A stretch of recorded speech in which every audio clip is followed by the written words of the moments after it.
Just want to put this point to you that was mentioned by Rahul there. Why has it taken so long to get these hostages released, to get this deal mediated by Qatar, to get Palestinian prisoners? Well, very few we're talking about, but why has this taken this long?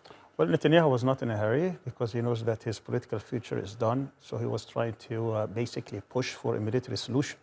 So from day one, he said there will be no negotiations with so-called terrorists. There will be no deals to be negotiated. And therefore, he was pushing for a military solution.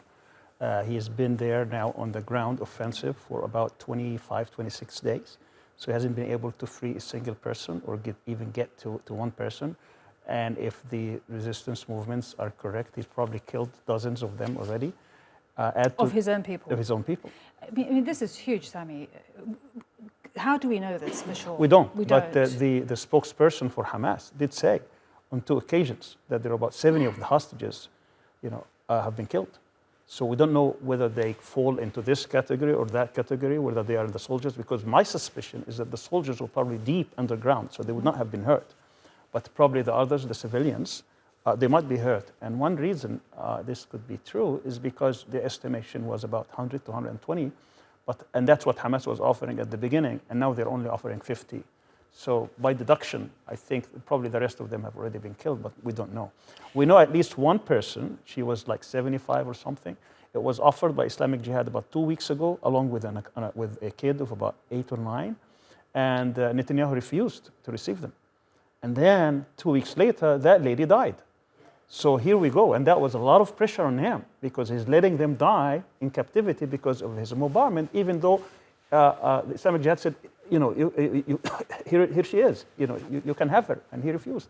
This is incredible. I remember the first day being on air on the 7th of October, and just the point so many of our guests made on this program was the military strategy will be one that is with care so that their people are not hurt when they do, and if they do go into Gaza. And we've seen the complete opposite. Actually, if you go and examine the statements that came from several people who are on the know, on the decision making. Remember what Netanyahu did before he actually went into the ground offensive. He met several days with somebody called Gioro Island.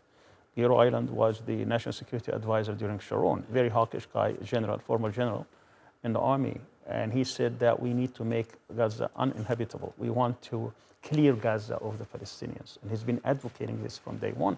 And that's exactly the strategy. And then inadvertently, 2 days ago, the defense minister, Yoav Gallant, he says, if Hezbollah attacks Israel, we'll make Beirut like Gaza. Now, just imagine, what does that mean? It means that Gaza is being destroyed deliberately. Otherwise, why would he even make that statement?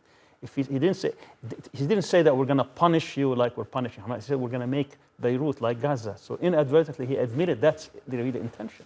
I remember that quote. Incredible. Sami, do stay where you are for now. Sami Al-Arian, thank you so much.